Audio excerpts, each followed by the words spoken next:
chats and then get familiar with blue and the charmed ones too. Charmed chats.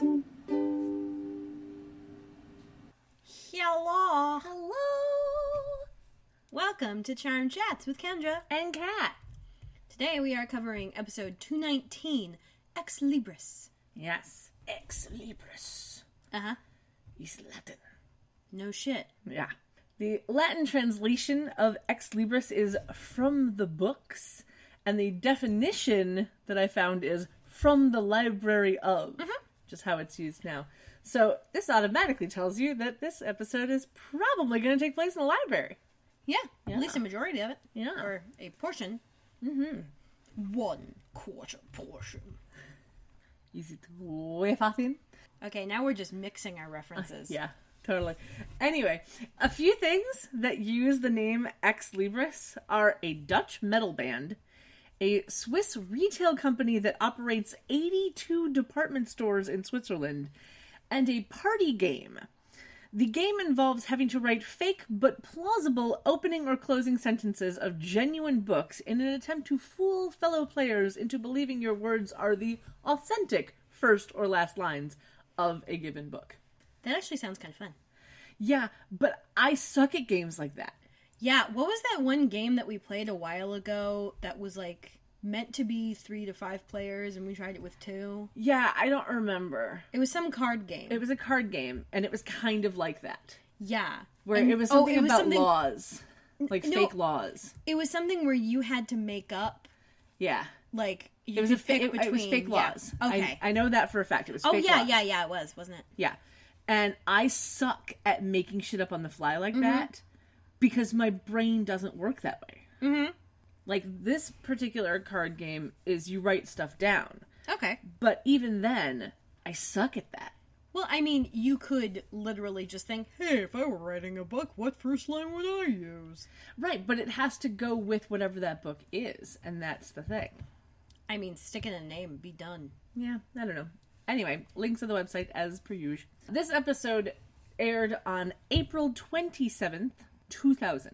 Yeah. So let's get right into it, shall we? Mm-hmm. Okay, so we start inside the manor, no exterior shot. Piper is in the living room. She's wearing black pants and a black top that is low cut in the back and looks like it's only being held together by like a little single string in the middle of her back. Yeah. It's kind of handkerchiefy.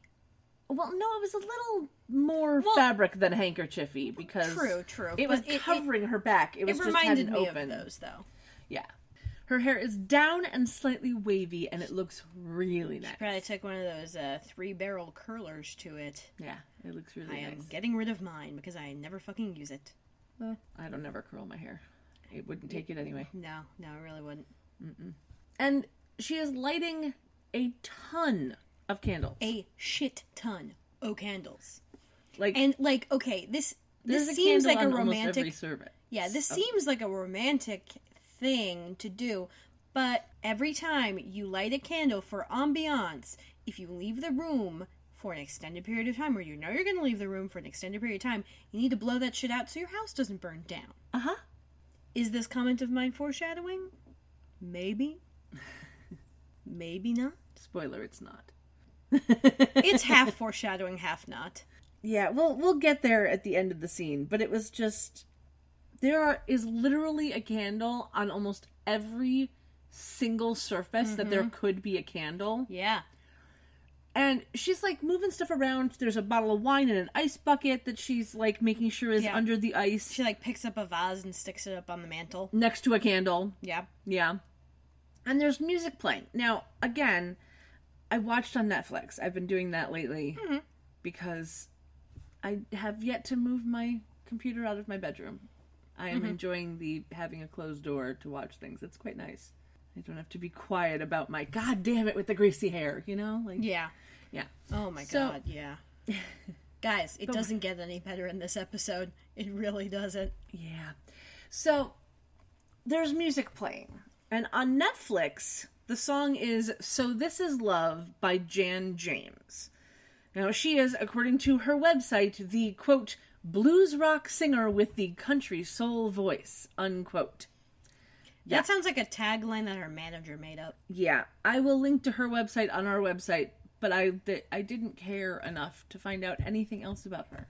Neither did I. Is saying a lot. I think I probably Shazammed this one and then promptly forgot what it was. Yeah. On DVD, however, the song is That's How Love Moves by Faith Hill. Hey. She is a country singer who's married to Tim McGraw, who is also a country singer. So they're keeping it in the family? Yeah. She actually had her very first acting role in a 3-episode arc of Touched by an Angel. What? Yeah, so there's that. And of course I know her from the Practical Magic soundtrack. Well, yeah. But that's not as an actress, that was as a singer. I know. Yeah. But most people will actually know her acting from the 2004 remake of The Stepford Wives, which was panned by critics because they changed the ending of the movie. Okay. Yeah. I have Dogs not are seen barking it. upstairs. Although, and I apologize if you can hear that one has Nicole Kidman in it, doesn't it? Stepford Wives. Yes. Okay. Yes. I kind of want to watch it for that reason because, I enjoy her work. So, even Frank Oz, the director of the remake, Also known as Yoda. hated how it went. He gave an interview where he said that he was too concerned for the producers and didn't follow his instincts. So he did not like the way the movie came out. So I encourage people to see the original movie if they can. What year did that come out? I want to say 70-something. Okay. Like 72, 75, something like that. I'm not positive. I'll link to everything on the website, of course. But if you enjoy reading, I say read the book. Because, yeah. Mm-hmm. I will admit, if you have no idea about the premise of Stepford Wives, then you might enjoy the 2004 remake. Mm-hmm. It wasn't a horrible movie as long as you don't know what's coming. That's fair. Like, if you don't know how it's supposed to end, then you're probably going to be okay with it. I feel like that with most remakes or book adaptations. Yeah. Because I knew how it was supposed to end. Mm-hmm. So I was a bit annoyed with the ending that they went with. But if I had no clue how it was going to end, it wasn't horrible. Mm-hmm. So there is that. Yeah. Yeah. Anyway, so again, links on the website as per usual. Prue then walks in wearing jeans and a white cami under a white tank top that has buttons down the front and a bow at the neck. And speaking of the usual, there is no, No bra, bra, nipples on display. full display. Yeah. And her hair is down but pulled back with a headband, which is odd for Prue. She doesn't normally do the headband thing, or at least No, she she hasn't really lately. doesn't. That's more Phoebe's line of work. Yeah, Phoebe and Piper. Yeah. I'd say Phoebe probably a little more than Piper, but yeah, both of them do that. Yep. But anyway, she walks in with like a couple of photos and then notices all of the candles. And apparently, Piper was supposed to have the house to herself. Uh-huh. And Prue just fucking forgot. Yeah. So Phoebe is at the library. Hey, would you look at that? Called it. Yeah. You know? Prue was apparently supposed to be out on assignment, which she was all day, but she apparently got home early and is developing photos in the basement. And she was bringing up these pictures to Piper to get her opinion on them. And because Leo isn't there yet, Piper gives in. And is like, okay, fine, I will look at these pictures. Yes, very, very, very quickly. Yeah. So Prue shows her the photos that she took at the Haight, which is probably Haight-Ashbury. Yeah. Which is a district in San Francisco that is known as the origin of hippie culture. Mm-hmm. Haight Street is named after Henry Haight, and that is spelled Haight. He was born in 1820 and died in 1869. He was the manager of the banking house of Page, Bacon and Company. Ooh, bacon. Yep, in San Francisco during the Gold Rush. He is also the uncle of Henry Huntley Haight, who was born in 1825 and died in 1878, who was the 10th governor of California. And it always makes me smile that Henry Haight was born in 1820, and his nephew was born 5 years later. Well, hey. I just love that. Like, Yeah. I don't know why, but it's just fun. And then Henry Haight died in 1969, and his nephew died 9 years later. Mm-hmm. So they basically were the same age. Pretty much. Pretty much. And it's just like, that's Yeah. I mean, that's fascinating. Doable. Yeah, my cousin just got married, and his wife, her dad was the second Oops baby. Okay. So he is, like, 17 years younger than his oldest sibling. Well, alrighty then. And 7 years younger than the next youngest sibling. Alrighty then. So she has cousins. She's my age. She has cousins who are like 60. Well then. Uh-huh. Because then also her parents had their kids fairly late. So I would link to Henry Haight on the website, but I literally just read the wiki to you. There's nothing else you need to know. Yeah. So, anyway, Prue shows Piper the pictures, pointing out that there is the same man in each of them. She says that she didn't notice him at the time, but as she was developing the pictures, that's when she noticed them. To which I say, Prue is not observant. No. But then, you know, I can see this happening where you're just like, yeah, let's just look for groups of faces. Well, because she's supposedly doing a thing for 415 that's the Faces of San Francisco, or whatever it was. Faces in the Community. But, like, I do not understand how you can take a picture and every single picture has the same person in it and you don't notice that until you develop it. Well, also, like, later we find out that he pretty much hangs out in the same spot. Like, the exact same spot. I'm like, honey, you took, like, 30 photos of the exact same spot in the city. What the fuck did you expect? Like, I do not understand. If they'd been of several different places, then that would be weird. But no, she was literally taking photos of the same goddamn bus stop. Yeah. Which, hey, good on her for picking a nice, diverse part of town. Anyway, Piper thinks that this guy... Thank you, Blue. Piper thinks that this guy might be homeless, but Prue mentions that he was handing out flyers. She tries to say homeless in such a nice way. I'm just like, that's still not a nice thing to say about someone. Yeah. Or assume, I guess. Yes. Prue mentions that he's handing out flyers and thinks that he looks sad and determined. Spoiler alert, he is. Uh-huh. And then just then, Leo orbs in. With a lovely grin on his face. Yeah. He's wearing black pants, a white t-shirt under a blue sweater, and a tan jacket. And he comes in literally with, like, the biggest smile on his face. Mm-hmm. It's beautiful. Because he knows he's boning down tonight. That's a phrase. Yep. Anyway. He's in the bone zone. Anyway. Or the strike zone? No. We're just gonna stop that right now. Back to the show. Prue says that she'll be down in the basement being very quiet. Very, very quiet. Uh-huh.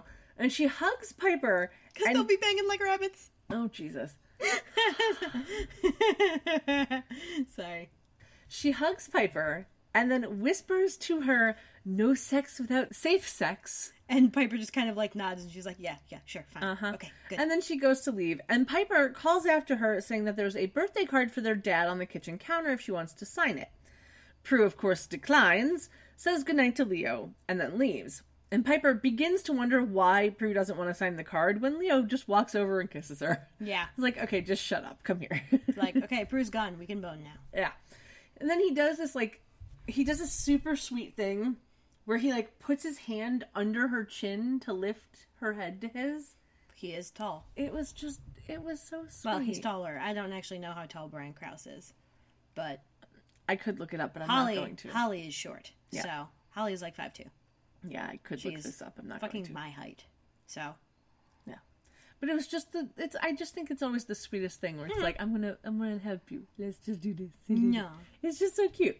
Anyway, so he asks if she wants to sit down, but she suggests that they go upstairs because Prue is downstairs, and she starts to head in the direction of the stairs. And then, of course, Leo's like, hey, I know a faster way. And they hug and orb out of the room, and Kat and I are both just looking at the screen like, you left all those candles downstairs, what the fuck? Yeah, like legit. There is now a ton of candles just unattended in the main room of the manor, because, you know, that's safe. Yeah, best case scenario, as they wink out, they will fill the room with smoke. Yeah, that doesn't happen. Well, yeah, but once they go out, and then it's just gonna smell like smoke in there. Yeah. That's why whenever I put out a candle, like, I love the jar candles, because you can just put the top on them, and then they just extinguish on their own, and the smoke fills up in there, and then eventually just kind of settles. Yeah. And then the room doesn't smell like you just blew out a candle. Yeah. See, I don't mind that smell, though. Depending on with the it. candle. I'm okay with it, but I prefer the smell of the candle to that smell. Yeah. So, like, I will be burning a candle to have the smell of the candle in the room. Yeah. And then when I put it out, I want to keep the smell of candle, no smell of smoke. That is a good point. Yes. Anyway, so we cut over to Phoebe at the library. She is wearing dark jeans, a white shirt with large blue and red flowers on it, under a blue hoodie. Her hair is pulled into a ponytail, and she is wearing glasses that are rectangle and black rimmed. Oh, these ones we haven't seen then before. These are new glasses. And she has other glasses that I think she uses during the episode, doesn't she? Yeah. Yeah, she's got the, like, skinny oval wire rims. Yep. That are really cute and of the time, and these ones are a little more modern. Yeah. It just interests me that she has more than one pair. When she was all about the, like, I don't want the glasses, blah, blah, blah. And, like, now that she has decided... Now that she has defeated Mr. Skinquilt. Yeah. She's like, nah, I don't need to be so fucking vain. Yeah, and I can have all of the pretty... Well, although, think about it, though. She did already have 2 pairs of glasses at that point. They never got back the glasses that were left at that gas station. Well, at least not that we know of. They might have. I mean, I don't think she did. I think she just ordered 2 of the same pair of glasses just in case. Yeah, and the ones she pulled out at the end were the ones that she didn't lose. Yeah, I don't know. No idea. But I only have 1 pair of glasses. Mm-hmm. So if anything happens to these, I'm screwed. Yeah, I think I only have these pair because I used that prescription for some sunglasses. Yeah. So Phoebe is sitting at a desk. Kind of like one of those big study tables you see in like your stereotypical library with the stereotypical green glass library lamps, of which I have one as my desk lamp in my bedroom. Yep. And she is noisily highlighting pages in a book. Like, I think props went through and found whatever textbook they could that reacted best to making noise with a highlighter. Yeah. Because this is purposeful. Yeah, it was super squeaky. Super squeaky. Yeah. Like, I think I got yelled at once in class for having a highlighter that squeaky. Yeah. And then she kind of, like, slowly looks around. And then surreptitiously reaches into her bag and pulls out a potato chip. Yeah. And then does the mistake that people do when they think they're trying to be quiet, but they're eating chips and they forget that... Oh, yeah. Close your mouth around the entire chip. Then chew. Yeah. Muffles sound. No. She just chomps right fucking down. Yeah, she eats it very loudly. And then she notices a girl sitting at the desk beside her. This girl is wearing jeans and a yellow shirt with small flowers on the bust under like the shirt black sweater. And the shirt is fairly short. Yeah, sky blue. All right, go to mama. Like... quasi crop top, but this is just your typical like 90s t-shirt. Yeah. It was with mom jeans. Yeah. Mm-hmm. Yeah. High-waisted jeans. Yes, the jeans come up just under her belly button. Yep. And the shirt comes down just up top of her belly button. Yep. So it's not a crop top shirt so much as it is just a short shirt. Yes. Also, she's got quite the rack. Yes. Which might be why the shirt is a little short, because her boobs... Could be. And she's also doing that, like, hunching over thing to make her boobs look smaller, and, you know, there's a reason it's not working. Yeah. I should know. Anyway, she also has long blonde hair, and she has these yellow rhinestone barrettes on either side of her hair that is doing nothing but being decorative. No. Hair super messy all over the place. Yeah. Phoebe, of course, apologizes for the potato chips. And then this girl pulls out her own bag of chips and is like, I won't tell if you won't. I think hers were like Cheetos or something. Yeah, I don't remember. I just know they were another bag of something. And we learn that this girl's name is Charlene. So let me tell you about the actress. Her name is Rebecca Cross. She started acting in 1989 and ended in 2000. This was her final role as an actress. Yeah, she only has 18 acting credits. Oh man, this really killed her acting career. Yeah. One of which of her 18 acting credits was on an episode of The Pretender. I cannot wait until I get you to start watching that show. Sure. But we have to finish Leverage first. Fine. Phoebe introduces herself to Charlene, and we learn that they've not only met because they had Metaphysics 301 together, but they've also carpooled. So Phoebe is not observant. Nope. So, if anyone doesn't know what carpooling is, I will just link to the wiki on the website. I'm not going to tangent on it. It's really not that big a deal. Nowadays, it's called ride sharing. Yeah. So apparently Charlene's dad is the professor of Metaphysics 301, and Charlene is annoyed that she got a C in the class. She says that she and her father don't get along about anything, but she's hoping that he'll take her seriously once she gets her thesis that she's been doing research on for the past 5 years published. Because apparently that's the only metric her dad uses for respecting someone. Yeah. Phoebe asks her what her thesis is about, and Charlene says it's about the existence of demons in our world. Phoebe's face when she hears this is great, because she, like, closes her mouth and kind of stops, and she's like, oh? Like, really tight-lipped. Yeah, it was kind of funny. Charlene says that she has proof and assumes that Phoebe believes in demons as well because she knew a lot about them in class, or at least, she talked a lot about them in class. And then Phoebe decides that's the perfect time to just duck out. Yeah. For no apparent reason. Yep, she starts packing up her stuff, she says her goodbyes, and she leaves. And Charlene doesn't question it, that she's being all weird all of a sudden. Well, I mean, she's a bit focused on her thesis. Yeah. Charlene then stands up and she walks over to the bookshelves. And she's, like, walking down the aisle and she's pointing a finger at each of the books on the shelf. Like, you can tell she's searching for, like, a specific one. But she's doing it in this weird, like... Like she didn't look at the organizational system way? Yeah. Mm-hmm. Like, okay, guys. I don't know if this is Dewey Decimal or Library of Congress. Probably I don't Library think it's of Congress. either, though, because if you actually look at the titles on the shelves, there is no way any of those books should have been in the same place. Just saying. Okay, so it's the system of fuck it all? Yeah. So, yeah. It's a system of TV library. That's what this is. Yes. So, she stops at the blue cover of a book called The Encyclopedia of Demons. Which is about the thickness of, your standard Da Vinci Code or whatnot. Yeah. It's a book that doesn't actually exist, in case anyone's wondering. But we hear a whisper of Latin that makes her stop for a moment before she shakes it off and picks the book up off the shelf. And as she pulls it off the shelf, she is startled by the face of a man staring back at her. Mm-hmm. She then apologizes to him for getting scared and starts to walk away. He tells her to wait in a very whispery, haunty voice, and then kind of, there's like a blue jiggle, mm-hmm. and he just kind of pushes through the bookshelves and grabs her. Yeah. And it's like a portal type deal. Yeah, he like sucks her into this portal that like is in the middle of the bookshelf, and mm-hmm. they disappear, and we go to the opening credits. Mm-hmm. Because, of course we do. Yep. So, the post-credit song on Netflix was Never Fall, one word, by Love Hammers, also one word. Mm-hmm. They are an alt-rock band from Chicago. Yay!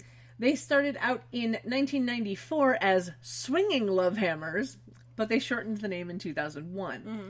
Fans of the band are apparently called Hammerheads. Because Take of that course for they what are. you will. And in 2000, Nikki Sixx, one of the members of Motley Crue, That's 2 X's in 6. mm-hmm, had heard of them, saying that they were, quote, another new band to keep your eyes open for, unquote. So that was nice for them. Mm-hmm. They haven't released anything new since 2014, though. Oh, darn. Yeah. Don't know what that says about them. Apparently the Motley Crue endorsement was not that good for them. Well, but that, was 14 years before. That was in 2000. They were still releasing stuff for 14 more years. So who knows? Who knows?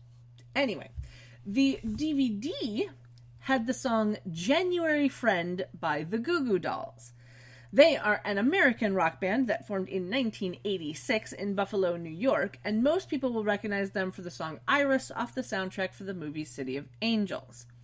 They're still making music, and by the time this episode goes live, they will have finished their summer tour. Yep. Mm-hmm. I will link to their wiki and their website for everybody, because Goo Goo Dolls are awesome. Mm-hmm. I agree. Yeah. I'm especially a fan of the song they play later in the episode. Spoiler alert, guys. They're the live band for this episode. And it's really funny that, they would have lost the rights to the song that is played after the opening credits, despite the fact that this same band is in the episode, and the song they play in the episode is kept in there for obvious reasons. Yeah. But that just shows right there that the rights that they have are for live performed. Yeah. Well, okay. Spoiler alert. It's not a live performance. Well, it's definitely the studio recording. Well, I've yes, listened to that song enough to know that. Well, yes, but it is them performing. They do a great lip syncing job, I have to say. Yes, but it is them performing, quote unquote, live. Yeah. At P3. Yes. So live appearances. Yeah. Anyway. Uh-huh. We see that Daryl and Dan are both in the credits. Yay! Yay. Yay for Daryl. Yes. You did the yay for Daryl, I did the for Dan. Okay. As long as we're clear on which one we were doing for what reason. Of course. Because yay for Daryl. Yes. Love Daryl. We love Daryl. Daryl's really good in this episode. So, thank you, Blue. We get some fast shots in our after credits montage. We have 6 night shots of the buildings, including the Ghirardelli building and the Triangle building. Then we get a quick fade into the Oakland Bay Bridge that pans over for a second before getting a sunrise shot of the skyline in all of its orange glory. Orange glory. All of its orange glory. Is that a cocktail? I don't know. I don't drink. Is it a mocktail? It might be. Anyway. In that sunrise shot, we have another Triangle building sighting, which is always nice. Then we get the shot of the sun coming up behind buildings, looking over the water through a fence. I know we've seen that one at least a few times before. Oh, yeah. And then we get a shot that pushes in on Alcatraz before we get a shaky helicopter shot of people driving across the Golden Gate Bridge and a distance shot of the Oakland Bay Bridge. We end on a shot of the manor that starts at the attic and pans its way down through a tree to end at the sidewalk. And we get a lovely glimpse of the swan hitch. And we can see that there are white flowers on the trellis outside the front door and pink and red flowers on the bushes in front of the house. And I'm guessing you're mentioning that for a reason. Uh-huh. Yeah. So anyway, we cut inside and Prue walks into the bathroom. She's wearing some nice little blue shorts and a white cami top and a bra! Yeah, and a white bra under the cami. Yeah, there's the shower is obviously going, and there's fog on the mirror, which she wipes off as she starts to brush her teeth. She assumes it's Piper, yeah, and asks if Piper can feed the cat so she can go back to the Haight and find the guy from her photos. Now, the fact that no one answers her when she says this immediately clues us in to the fact that this is not Piper in the shower. Yeah. And honestly, I've remembered this scene for a very long time because I keep seeing it in gift sets. Mm-hmm. I thought it was next season for some odd reason. Whatever, I'm glad it's now. Yeah. So anyway, she starts actually brushing her teeth and continuing saying stuff about the dude from the Haight to the shower occupant when Piper walks in. Yeah, Piper is wearing a lovely blue shirt, slightly see-through over a black bra. Mm-hmm. This is like a first for Piper. Yeah. Possibly a second, but... And her hair looks great. Yes. But as she wonders why Prue is in the bathroom, Leo just fully pulls open the shower curtain and asks Piper to get him a towel. Which means that he was not paying attention. No one is fucking observant in this family. Yeah. I'm including Leo in the family for this purpose. Yeah. But, like, holy fucking shit. Yeah. I mean, he just assumed Piper was in the room, but he couldn't hear Prue at all? Like, how would he know Piper was even in there? But anyway, this leads to a really adorable, hilarious moment where Leo and Prue notice each other, and Prue's eyes immediately head south of the belt. Yes. Piper hands Leo a towel. Prue says, "Nice orbs," with her toothbrush still in her mouth. It was very funny. Uh-huh. It is a lovely gift set. Yeah. That will eventually be up on our Tumblr page. Yeah. Prue backs toward the bathroom door. Yeah. She goes to leave. She's like walking backwards, keeping an eye on Leo, which is just the funniest thing. Uh-huh. And like as she backs up, she backs into the doorknob and deserves all the pain that she has caused. Yep. Piper helps her to get the door open and like shoves her into the hall while calling her a sicko. Yeah, it was kind of funny. And then we get like a moment of Piper and Leo sharing an awkward smile, and then we cut down to the kitchen. Phoebe is asleep on the table with her head resting on her books, highlighter still in her hand. Her mouth is open, her glasses are on crooked, and she's still in the same outfit as before, just without the blue hoodie. So we can now see that the white shirt is sleeveless and the shoulders on the shirt are sheer. Yeah. It was kind of cool looking. It was. Kind of enjoyed it. Yeah. Piper and Leo walk in. Leo's back in his clothing from before, but Piper has added a lovely gray jacket over her top, and she's got pants on. Yep, gray pants to go with it. Mm-hmm. Piper leans down over Phoebe's ear and says her name, and then blows in her ear. And that's what wakes up Phoebe. But it's great because there's a slight delay. Piper blows in her ear and then backs out of frame really quick, and then a split second later, Phoebe jumps up. Yeah, it was funny. I watched that 5-second sequence 6 times because it was adorable, and I had to figure out what exactly was happening when. Yeah.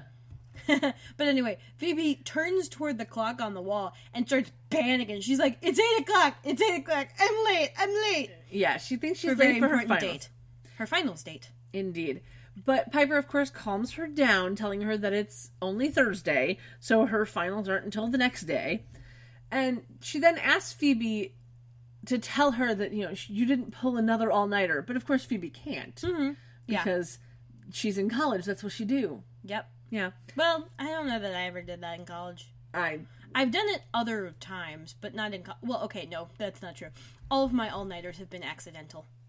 I accidentally pulled an all-nighter before homecoming, I think, sophomore year of high school. I couldn't get to sleep. I wasn't interested in sleeping, and I just started reading. And then suddenly my alarm went off. Interesting. I was just like, okay, well, might as well get up. Interesting. That's the kind of shit I can't do now. Too old. I would not survive. Yep. Man, those halcyon days of being able to get by on 4 or fewer hours of sleep. Yeah. I always get 6 hours of sleep, so... Mm-hmm. It is just my life. Exactly, Blue. This one is at least 20. Mm-hmm. 20 hours. Yep.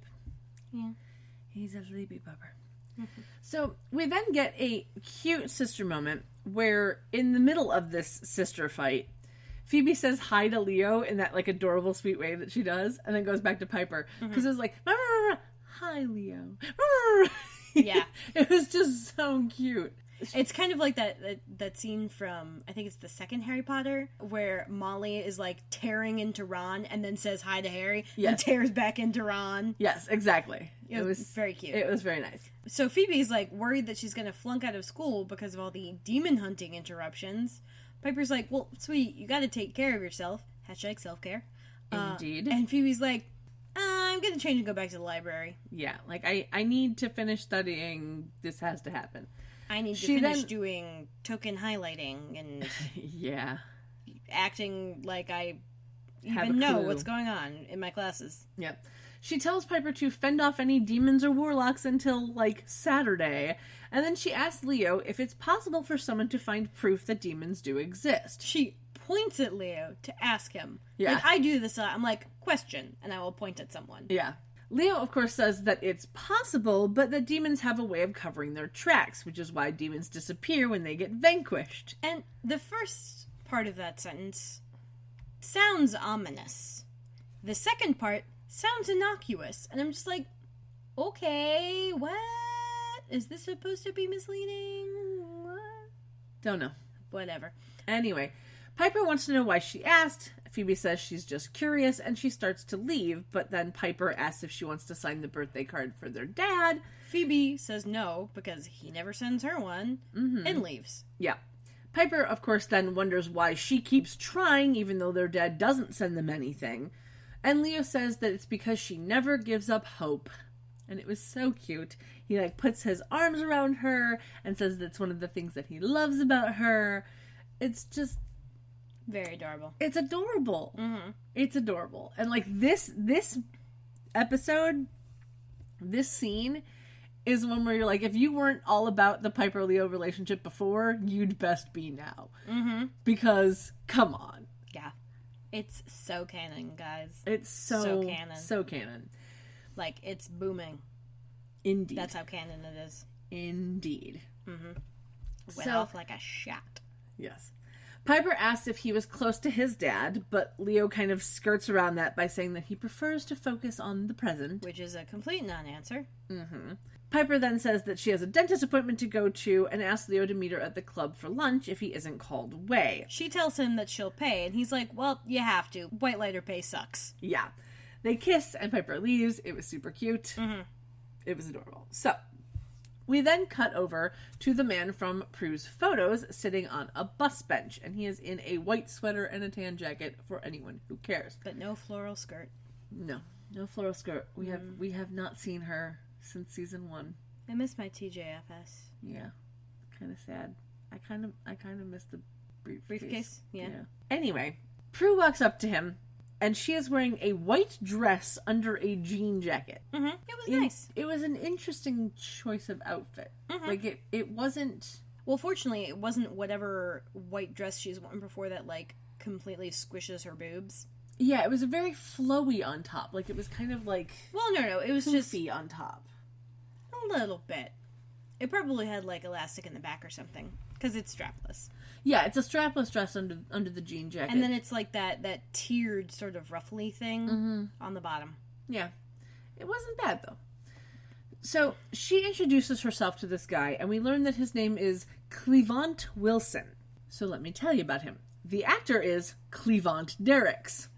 Someone was being really uninspired in the writing room there. He's been acting since 1978, but he hasn't done anything since 2011. Most people will probably recognize him as Rembrandt Crying Man Brown from the show Sliders, which is where I recognized him from. He was the only actor to appear in every single episode of that show, all 87 of them. Mm-hmm. The series finale of that show aired just 2 months before this episode of Charmed aired. Oh, that's fun. So there you go. That's literally all you need to know about the guy.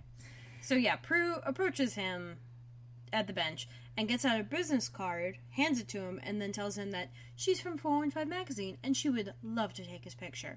He politely declines and then hands her a flyer with a picture of his daughter Tyra on it. Yeah. So we only ever get to see her picture, and she's uncredited, but the woman in the picture is Crystal Michelle. Oh, one of those 2 first name deals. Well, I'm assuming she doesn't use her last name. Possibly. Yeah. She's an actress and a stunt double. She started acting in 1998, but hasn't done that consistently. But she did start doing stunts in 2003, and she is still going strong.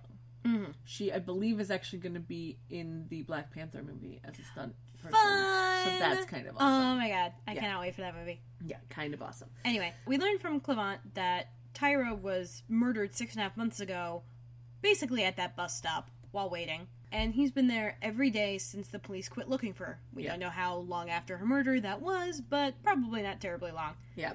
He apparently hands out flyers asking for witnesses and hopes someone will come forward. Yeah. He asks if she'll put Tyra's picture in the magazine, but she says that that's not up to her. Because her assignment was to take photos of faces in the city, not collect them from flyers. Yeah. And then a bus pulls up. So he stands up and he starts handing flyers to people who are getting off the bus. Okay, asking everyone if they are a witness. Yeah. And this bit has a weird eyeline thing going on because he basically stands up and steps forward to get people coming off of the bus. Mm-hmm. Prue's eyeline, when it cuts back to her shot, her eyeline just goes up. It doesn't move to the side. She doesn't look to the side at all. It just goes up. And we're supposed to think she's still looking at him. It was just weird. Okay. If you watch it again, you'll see it. It kind of bothered me. Alright. Sure. When he's done, the bus drives away, and he sits back down. And Prue says that she has a really good friend who's an inspector, and maybe she can call him and see if the cops have any ideas on who killed Tyra. Clevant says that he knows that the owner of the pawn shop across the street, a man named Gibbs, is the one who did it. And we get an insert shot from that curb looking across the street at a fairly portly white dude with a goatee standing outside a pawn shop smoking. So this man is apparently Gibbs, which we aren't told at that point, but we are now getting an insert shot of him right after we learned that his name is Gibbs. So I'm assuming. He is in black pants, a red button-down shirt, and a leather jacket. And the funniest part is he is uncredited in this episode. What? Yeah, so weird. He has a speaking role. He does, and yet somehow he is uncredited. That's so strange. And yet Tyra is credited?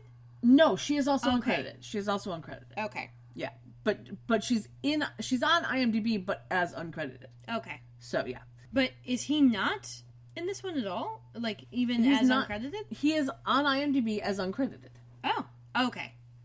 That's still weird. Yeah. That's still really fucking weird. Yeah, very odd. So here's what I know. The actor is Jeremy Roberts.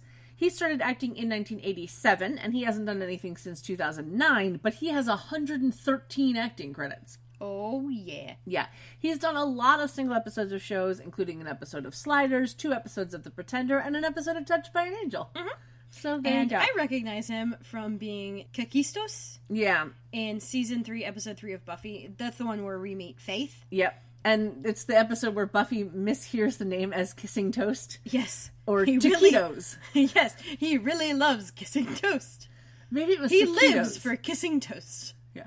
And he also voiced funny. That character in the GameCube game. Yeah. Buffy the Vampire Slayer. Chaos Bleeds. Which was also the name of one of the, like, novelettes. Okay. Like, novella thingies that they do. And I believe I own that one. Okay. I don't know if it's the same plot, because I think... I have no idea. The book involves Giles's, like, ex-BFF. Okay. Yeah. Anyway, Prue asks why Gibbs would kill Tyra, and Clevant says that she was in the wrong place at the wrong time, and he also says that Gibbs has everyone too afraid to talk. Because apparently he's some kind of mob boss. Yeah. Or, like, really low level, like, neighborhood boss. Yeah. Neighborhood mob. We have no idea, at this point at least. He's got probably at least one crony. Mm-hmm. But we don't see any cronies, like, ever, so... Undoubtedly, he's into drugs or something. I mean, he works at a pawn shop. That would be easy to hide. Yeah. Anyway, so then, because we can't stay in one place too long, we jump over to P3. No exterior shot. And find ourselves right in the middle of a huge fist fight between Dan and Leo. Yeah. Like, full swing fist fight. Yes. Dan is in a red shirt, jeans, and a leather coat, for anyone who cares. Leo is giving as good as he gets. And then Piper comes down the stairs, and she's yelling, hey, a bunch of times, but no one is paying attention to her. And just as Dan pushes Leo up against a wall, getting ready to punch him in the face, Piper freezes them. Yep. And then she's like, okay, I need fucking answers. She unfreezes just Leo. Yeah. And he kind of sidles out of the way of Dan's fist. Yeah. She asks what's going on. He says that he has no idea that Dan just came in and started punching. And we know that this is bullshit. Well, I mean, we can infer. We can infer that this is bullshit, but we are familiar enough with the both of them to know that it doesn't just happen like that. Yeah. He's leaving some shit out. Yes. So, yeah, Piper asks Leo what he did to Dan. Which is a little bit of victim blaming, but we'll let it go for now. It's also like she knows he's a little bit full of shit, and she's like, something happened. Yeah. He didn't just do this. Yeah, like he had to have a reason, and Leo, of course, says that losing her would be reason enough. Which is another non-answer. Yeah. And she's like, okay, well, get back to your spot. And he tries to be like, he's about to punch me. And she's like, I don't make the rules. Yeah, like, I can't help you with that. That was by far the funniest thing ever. It was like, but he's gonna punch me. I can't help you with that. Nope. Like, get back to your spot. Go. So he goes back. He gets in, really good same spot. Yeah, he's almost exactly where he was. Which makes me think they probably just had the shot of him getting unfrozen and then stopped it and had him get back into position from right there, because I think the shot of him, like, sidling out was from a further distance. Yeah, I don't know. Like, this is more middle to close in, and that one was, like, more full body. Yeah, no idea. But anyway, Piper unfreezes Dan just as Leo moves his head, and Dan hits the wall instead. Yeah. And Leo and Piper kind of exchange a look as Dan cries out in pain, like holds his hand. It was hilarious. Mm-hmm. Where Leo just kind of looks at Piper and was like, well, yeah, you couldn't stop him from punching me, but I could. Yeah. Thanks for the assist, babe. Yeah, you wouldn't let me cheat, so I cheated myself. Yep. Anyway, Dan finally notices that Piper is there, which means he's just as unobservant as the rest of them. Because guess what? She was there when she froze ya. Yep. She asks him what's going on. He tells her to ask Leo, and she says that she did, and then she corrects to she will. I will, but I'm asking you first. Yeah. And he kind of takes that as a good sign, but then he's just like, I'm not going to answer. I'm going to leave. Yeah. And she lets him leave, kind of, like, she calls after him. But then we hear the white lighter call for Leo. And she rounds on him. She's like, don't you fucking dare. Yeah, she's like, they can wait. But he says he has to go, and he orbs out as she's yelling after him. And then she just kind of stands there looking annoyed before we cut back over to Phoebe. But I just think it's interesting that she basically lets Dan go. Like, she doesn't try to stop him. Like, she yells after him, but she doesn't try to stop him in any way. And he moves fast. Yeah. Because we see Leo orb, and then we hear the door to the club closing. Yeah. And there was when the camera is on Piper, as she's telling him not to leave, I saw the light, like the backlight that they use to show that he is orbing and the light is going on her, turn on before he started orbing. Yeah. So, guys, continuity. Well, we know they're not very good at that. They really aren't. So we cut over to Phoebe, and she is locking up her bike outside what I am assuming is supposed to be the library. Oh my god, we've completely forgot to talk about how fucking greasy Dan's hair still is. Yes, I was ignoring it. Yeah. We'll see it later, guys. Yeah. Phoebe has changed into a pink top under a floral shirt and red pants, and her hair is pulled back on the sides by little clips with red flowers on them, and she's not wearing her glasses at the moment. She also has a bracelet on her left wrist that keeps slipping down into her hand. Yeah, too big. It was weird. Like, I do not understand that accessory. Neither do I. Whatever. So she starts walking and notices that the police are nearby. So she goes over to them via a shaky cam that I could not watch. She excuses herself through the crowd of people standing around, and she sees Daryl kneeling down next to a covered body, and so she calls over to him. A lovely trench-coated Daryl. Yeah, he's in a gray suit with a blue shirt and tie under a long tan jacket. He walks over to her, and he's kind of like... Shaking his head like he's annoyed a little bit, and he's like, okay, demons or warlocks this time. And she's like, dude, what the fuck are you talking about? Yeah, it's like, contrary to popular belief, not every crime in the city is demonically or Halliwell related. I was just on my way to the library. And when she asks him what happens, he tells her that a woman was found decapitated and body dumped behind the library here, and it was Charlene. Yeah. So Phoebe gets this look on her face, and he's like, oh, did you know her? And she says that she saw Charlene at the library the night before. And then, because we can't stay in one place too long, we jump cut in time to Phoebe inside the library. So she apparently didn't get questioned by the cops at all. Well, no. Daryl got what little statement she had. Yeah. So she's now wearing the wire-rimmed glasses I'd mentioned before, the little oval ones. Yeah. Very cute. I like these ones better than the last pair. But I like them both. But only because I just think the circle ones fit her face better than the rectangle ones do. Like, for me, that's fair. For my face, I like rectangle ones better than circle ones. But on her face, she's got such a thin face that the circle ones are adorable. Thin and pointy. Yeah. That chin could, kill someone. Yeah, that chin could cut a bitch. Yep. Anyway, it does make me wonder how many pairs of glasses we're going to see her in this show, though. So it's going to be fun to... Maybe we should start doing a glasses count. I'm not going to start doing a glasses count. If somebody else wants to do it, go for it. I do enough tallies as it is. I would drive myself mad. Anyway, we pan around as she puts her bag on a desk and starts getting out her books, and we can now see that the pink shirt is cropped and she has her belly button ring on display. Oh, yeah. And as the camera finishes the pan around, we see Charlene standing there in the same clothes as before. And she's kind of standing in front of her book bag that's still on the table. She asks Phoebe for an aspirin for her splitting headache, much to Phoebe's surprise. And Phoebe's surprise means she sits down in her chair. Yeah.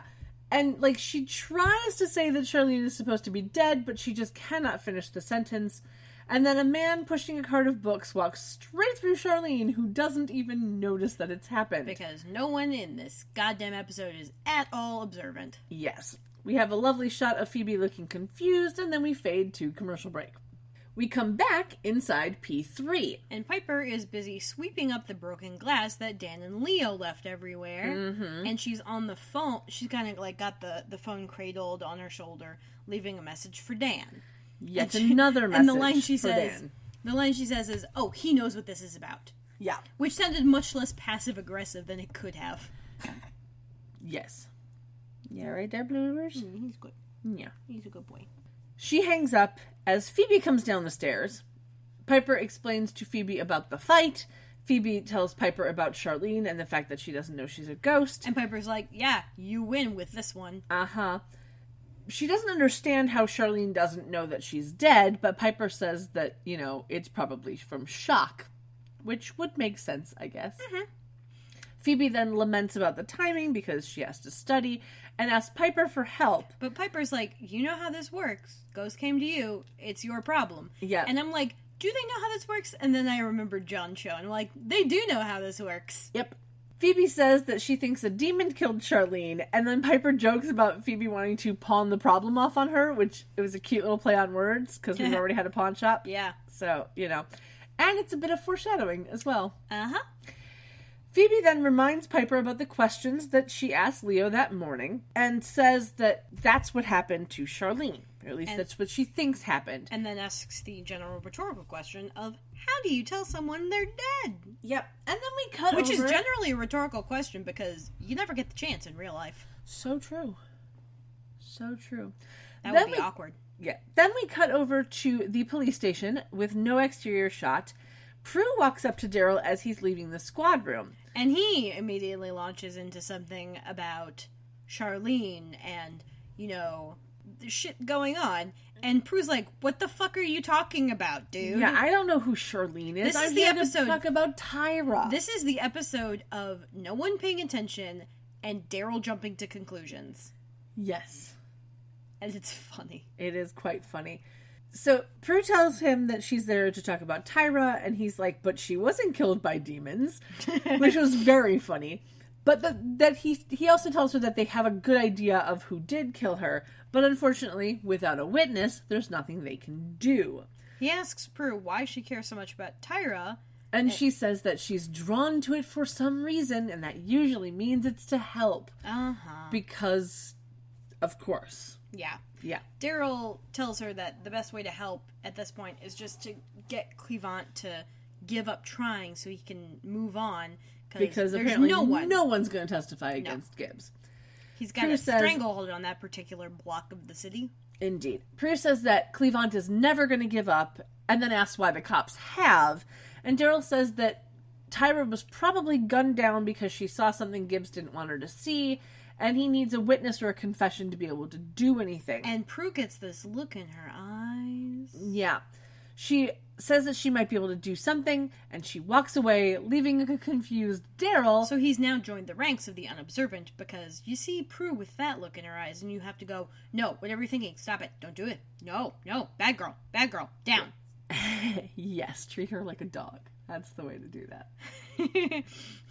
I mean, at some point you've got to train Prue that she can't just solve everything with magic, and that's the "I can solve this with magic" stare. Mm-hmm.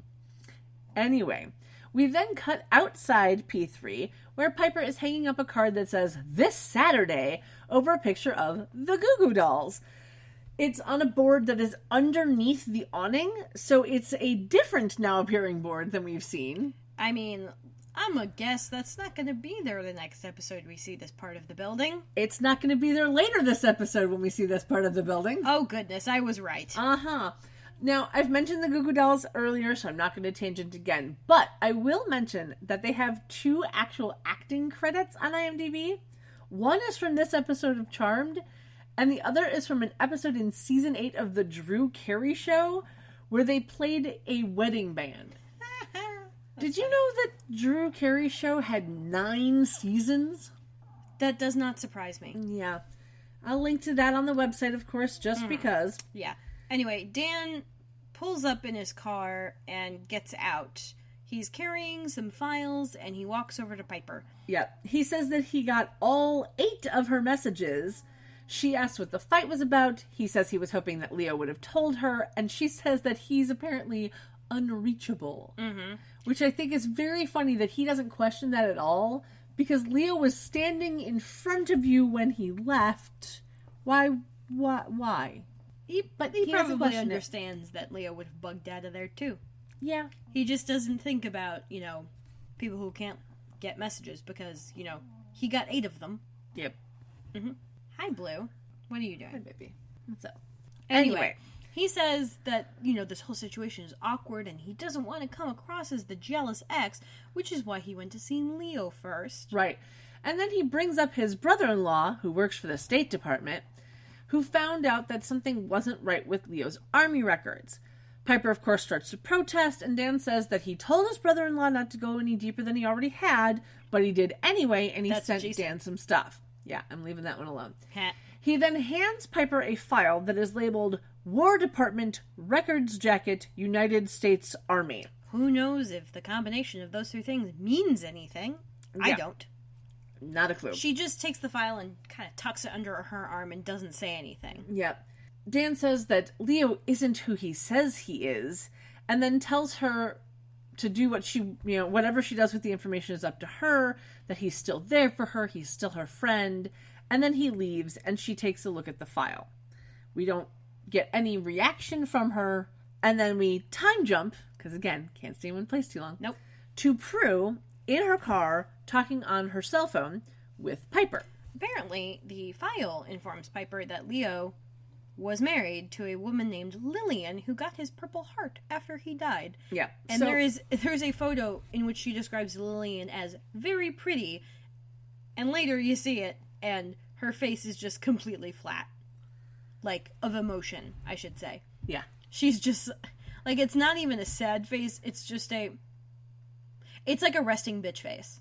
Yeah, a little bit. A little bit. So, for anyone who isn't aware, the Purple Heart is the oldest military medal of decoration that is still awarded. It's given for those who are wounded or killed while serving in the military on or after the date of April 5th, 1917, which, for those who remember their history, was somewhere near the end of World War I. The history section of the November 2009 edition of the National Geographic estimated the number of Purple Hearts given, and above the estimates, the text reads, "Any tally of Purple Hearts is an estimate. Awards are often given during conflict. Records aren't always exact." Page 33. I just think it's funny. So the estimates are as follows. You ready for this? Mm-hmm. World War I had 320,518. World War II had 1,076,245. The Korean War had 118,650. The Vietnam War had 351,794. The Persian Gulf War had 607. That almost sounded like you said golf. Persian Gulf. Gulf. The Persian Gulf War had 607. The Afghanistan War, as of June 5th, 2010, had 7,027. The Iraq War, also as of June 5th, 2010, had 35,321. So as of 2010, that is a total of 1,910,162 Purple Hearts awarded. Mm-hmm. It's quite a lot. Remembering that over 1 million of that came from World War II. Yep. Just saying. Uh-huh. Yeah. Piper asks Prue why Leo wouldn't tell her about being married, and I'm thinking, Piper, it says till death do us part. Leo died. Yep. They're parted. Why are you so bothered about this? Yeah. Prue says that she has to ask him, and Piper says that he is, quote, conveniently out of the culling area at the moment, unquote. Yeah. It's kind of funny. But she then worries that he didn't tell her because he's still in love with Lillian, which Prue immediately shuts down. And Piper says that she did some internet searching and found that Lillian is still alive. So she says that, she wants to give Lillian a visit, but Prue, of course, doesn't think it's a good idea. And then as she sees Clivant handing out flyers, she realizes that she really has to talk to the pawn shop guy before the store closes. And so they hang up, and we see Piper, like, looking at the army file and the picture of Lillian. With the resting bitch face. Yep. And then we cut to the pawn shop. Prue walks in, jingling her car keys for some reason. Yeah. Gibbs comes out from around the corner holding a large computer monitor. Yeah. And tells her the store is closed despite the fact that the sign says open. Yep. Prue tries to protest, and he repeats himself, telling her to get the hell out of here. And she does that thing where she's like, you don't scare me. Yeah, so of course he calls her stupid and says that stupid people don't last too long around here. She's like, are you threatening me? Yeah. He then asks if she's a reporter or if she works for the DA's office. And he says that he's seen her talking to that dead kid's old man. And that he knows what she wants, but no one is going to talk to her, so she's wasting her time. And he also tells her that she's trespassing, despite the fact that the sign is turned to open. Yeah, since the store was open when she came in, she's not trespassing. Just saying. She then heads toward the door and tells him that she hopes living off other people's pain doesn't come back to haunt him. Foreshadowing. And then she uses her power to make an accordion that was hanging from the ceiling by a string fly at him. And it was then hanging by the ground. 2 strings. She kind of did this, like, side of the nose, like, finger motion. Yeah, like, she used her power by rubbing a finger against her nose. Well, I think that was just the most innocuous way she could think of. Because, like, who thinks about someone who just reaches up to scratch their nose? Yeah, it was an odd use of the power, because we've never seen that before. So, she walks outside after this accordion has hit the ground. And we see Clivant still handing out flyers, and then they exchange looks, and he sits back down on the bench, and she walks off camera. And then we jump back over to Phoebe inside the library. Because can't stay in one place for too long. Yep. That is the theme of this episode, along with not being observant. Yeah. She looks like she's searching for someone, and then walks over to the desk Charlene was at the night before.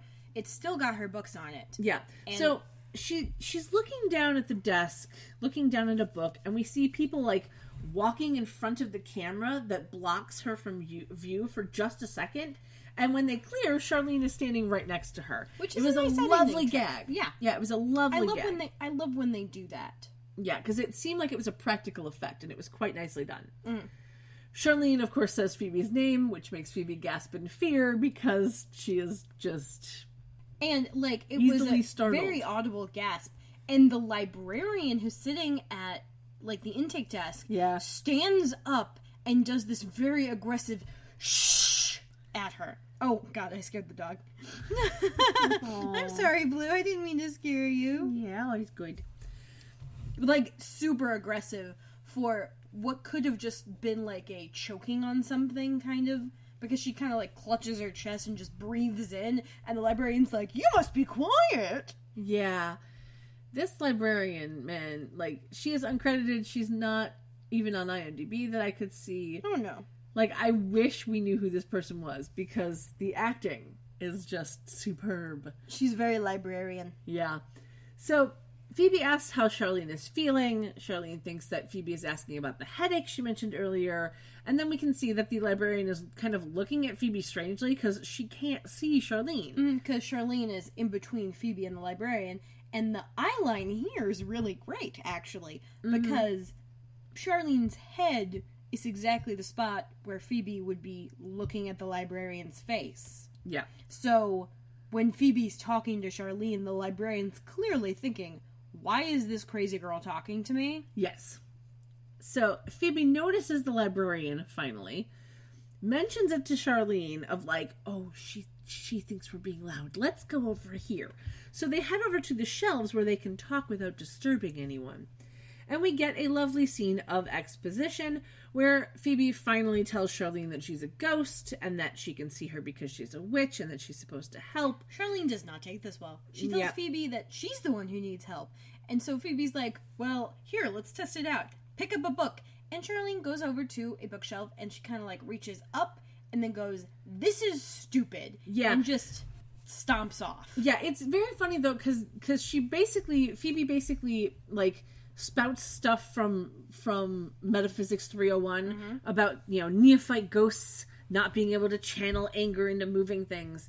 And neophyte means beginner, for anyone who's wondering that. But it was just an interesting moment of, we are learning that Charlene is a beginner ghost. She shouldn't be able to do things. And that will be a running thing through the rest of the episode as well. So Charlene gets angry. She, says that she needs to finish and publish her thesis, and she storms off. And Phoebe calls after her, and then she sees Charlene's notes on the desk. Now, before we get to the end of this scene, I just need to ask, are college libraries open 24 hours a day? Not that I know of. The reason that I ask is because wouldn't somebody notice that those notes were still sitting there, that all of her stuff was just sitting there? And more to the point, why wouldn't the cops have been told about them? Because they know who she is. Phoebe has mentioned that she was in the library. Why wouldn't somebody have come into the library? Dunno. So, that those notes have to have Charlene's name on them someplace. Yep. Whatever. It was just a thought that went into my head, and so I had to get it out of my brain. So, she walks over to Charlene's notes, and she's, reading little bits of it, and then she turns a page, and we have a lovely premonition of a demon attacking her with a sickle.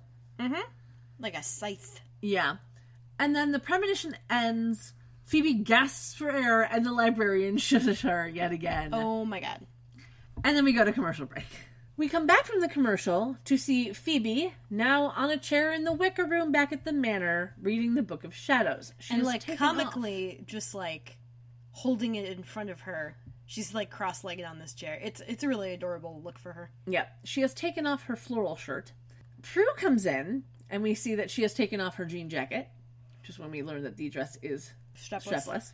She is happy and then confused to see Phoebe with the Book of Shadows. Because apparently she was just about to go upstairs and get it. Yeah. She asks why Phoebe has the book out. Phoebe says that she's looking for the demon that's about to kill her. She then mentions her premonition and realizes that Prue isn't the sister who knows what's happening, and so she gives her the Cliff's Notes version of the story. Now, anyone who doesn't know what Cliff's Notes are probably didn't go to school in America. I always call them Cliff Notes. That's because that's what they are now. Okay. Yes. So, this is going to sound like an ad, but it's totally #not sponsored. I just really love Cliff's Notes. They are now Cliff Notes. It is one word, Cliff Notes. They used to be Cliff's Notes. Okay.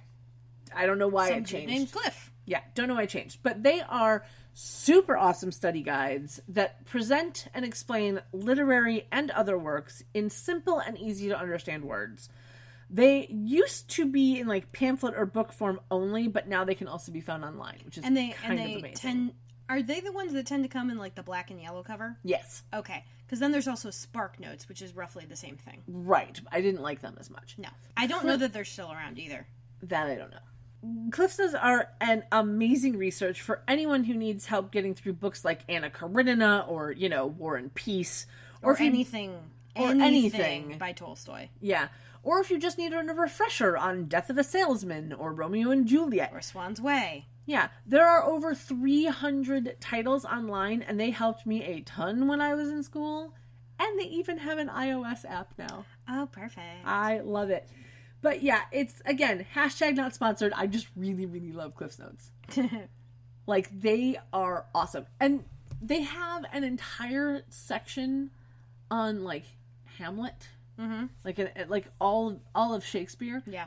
But they don't have Twilight. And that just makes me smile somehow. That's because Twilight's not complicated enough to need them. Exactly. Just makes Honestly, me smile. I wish they did have Cliff Notes so you didn't have to read the fucking book. Anyway. Prue sits down. Phoebe says the demon is named Libris. Shock.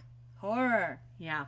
He is actually uncredited, which this is an Again? entire What the episode hell? of people being uncredited. Okay, so not only is everyone in the episode completely unobservant, apparently everyone making the episode was totally unobservant? Yeah. Don't know. So I shall tell you what I know because he is on IMDb just listed as uncredited. The actor is Scott Lincoln. He started acting in 1971 and was going strong until 2014. He's mostly done single episodes of TV shows or TV movies. Mm-hmm. There you go. That's what I know. Great. So, Prue reads the page, says that there's a whole bunch of Libris demons who kill any human that finds unequivocal proof of the existence of demons. So a Libris demon is not a specific thing, but a group of demons. A classification. Yes. Prue then tells Phoebe she needs to stop before she gets killed. And Phoebe's like, no, I need to help Charlene. Uh-huh. And then we learn that Prue was hoping to find the truth spell in the book to get Gibbs to confess to murder. And Phoebe's like, sweetie, you can't use your powers to punish the guilty. We learned that already. Yeah. So continuity is apparently doing real good this episode. Just everything else is like, meh. Well, not so much continuity as just plot continuity. Yeah. Because actual continuity still sucks. Well, this is always true. Yeah. But they're at least, like, keeping with the storylines. Yes. Prue, of course, tries to say that she's protecting the innocent by helping a father grieve and move on, but Phoebe brings her back to reality. Uh-huh. There's then a fair bit of sappiness where Prue thinks she's drawn to this man because she keeps wondering if their own father is in as much pain without them in his life. Yeah, Phoebe, of course, says that, well, I think he is. And I went, no, he doesn't fucking give a shit. But I can't, I mean, they haven't bothered to write him into the episodes yet, so we don't know. Yeah, like he was there for a minute and he kind of fucked you over. Why do any of you care? But that's neither here nor there. Prue asks where he is if he's hurting so badly, which again makes me go, exactly. Then, of course, Charlene walks through the wall, freaking out both Prue and Phoebe. Right through all the glass windows. Yep, right through the stained glass. It was kind of funny. She says that she went to her house and saw her dad crying, so now she knows that she's dead because she's never seen him cry before, at least not about her. And then she says that she's pissed about being killed by a demon and wants to prove that he doesn't exist anymore. Which was a lovely way of saying, I won't kill that fucker for killing me. Uh-huh. Prue has a funny moment where she realizes that this must be Phoebe's dead friend. Yes, it was a lovely little moment. We then cut over to the exterior of a white building that looks like an apartment building of some sort, and we see the hands of an older lady looking through a wicker chest. A pretty small wicker chest. Yeah, it was like a small little wicker box typey thing. She pulls out a box, and when she opens it, it is a purple heart. So now that we know this has got to be Lillian, so I shall tell you about her. Lillian actually does get a credit. The actress is Peg Stewart. She started acting in 1960, but hasn't done anything since 2003. She has no picture on IMDb, so there's not much more to say about her. Nope. We see that she is wearing a lovely button-down shirt of pastel-colored squares under a sweater with little V's on it, and cream-colored pants. It was a very old lady outfit. Yes, she has a lovely style. Yep. And she has a very, very thin, wide mouth. Like, this lady has Joker lips. I get that she's nice and all, but, like, a mouth that wide with lips that thin kind of weirds me out. Especially when you put red lipstick on it. Yeah. There are a few people that can pull off red lipstick. Yeah. Also, how old is this woman? Like, this actress? I do not know. Okay. I'm not going to look it up right now. But the fact that she started acting in 1960... I mean, unless she was, like, 32, she's way too young to be Leo's wife. Yeah, well, acting. My favorite thing ever in Hollywood is when they cast people to be like mother and daughter or father and son, and they're like 3 years apart. Mm-hmm. My least favorite thing is how they're always casting adults to play teenagers. I understand the reason for that. I can understand that, but also, if you have, the proper stuff in place to make sure that your, like, teenagers are, like, doing schoolwork and whatever it is they need to do, as long as you're, like, following the law with regard to under 18 actors, there's no reason not to really cast them. And the problem ends up being that when you have teenagers played by adults, it has this weird effect where people see someone and say, oh, they're supposed to be 16. No, they're actually like 26. That's why they look like an adult. But you're being told that they're a teenager, so then a lot of people tend to graph that look with that age, and then it ends up being this weird thing. Like, it's a societal problem. Yeah, the reason that they use adults to be teenagers is because teenagers still change too much, too quickly. And once you hit a certain adult age, you stop changing as fast. And so they can get away with having a 20-something guy playing a 16-year-old for the next 4 years, and he won't look any different. But if you get a 16-year-old playing a 16-year-old for the next 4 years, he's going to change a lot. Yes, I still think that with proper writing, you can get around that. I just really don't agree with the effect that has on people's perceptions of teenagers. I totally get that. But think about the Harry Potter movies. Because the kids from Harry Potter started out the age they were supposed to be in the first movie. Mm-hmm. And as they got older, they started getting older faster than the characters were getting older. And you could tell when you got to like the third or fourth movie, especially with Hermione, that she had blossomed into a woman much faster than she should have. No, she was still only like 15 in that movie, though. Yes, but... But she's still a child there. I'm just saying. Like, she's not 18, she's still 15. Right, but they ended that movie when they were supposed to be 17 and they were still... They actually had like a really 20s, good quick production schedule with that. They were doing, like, a movie a year. Mm-hmm. Yeah, they were trying to do it as quickly as possible so that the kids wouldn't change too much over the course of the movie. Yeah. Although Lavender Brown changed races. Yeah, well, that's called someone wasn't paying attention. I know, right? Someone was totally unobservant. Yep. Bringing it back. Uh-huh. Bring it back around. So, anyway. Back to the show. Lillian hands the purple heart to Piper and then sits down in the chair across from her. And she says that, Leo was a special man who always went out of his way to help someone and was studying to be a doctor and he had a healing touch, all of this lovely stuff. She was also told that apparently Leo was doctoring a wounded soldier when he died. Yeah. We still don't know exactly how it is that he died, I don't think. He was shot. Has he mentioned it? Because I think they change it later. If the previous statement from like earlier season 2 or season 1 or whatever was that he was shot, they definitely changed that. Okay, because I I'm fairly honestly certain, don't remember. I think they cover it next season or the season after. I forget which, but it is covered. Like it's an entire episode later in the series. Yeah, I honestly don't remember. I'm just vaguely getting shot out of my butt because I do not remember. Yeah, but at this point, we don't really exactly know how he died. He's not told the story, per se. Right. And Piper says to Lillian that it sounds like she still loves him. And she's like, yeah, I think I'll always love Leo for many reasons, especially for helping me move on. Yeah, so Piper, of course, asks how he did that, and Lillian says that he came to her in a dream, bathed in white light, and told her not to worry about him and that there was another love for her out there. Turns out he was right. Yeah. She fell in love with another doctor, as it happens. Yeah. They had kids, grandkids, and even, thus far, a great-grandchild. Yes. And then she, pulls out what look like love letters from her second love. And Piper realizes that she has all that she needs, thanks her for a time, and they exchange pleasant goodbyes, and Piper leaves. But I want to know what Piper said to get in that door. Don't know. We are never told. It is, in fact, never explained. I want to know, though. Because, what do you say? Because they didn't have kids together. Mm-hmm.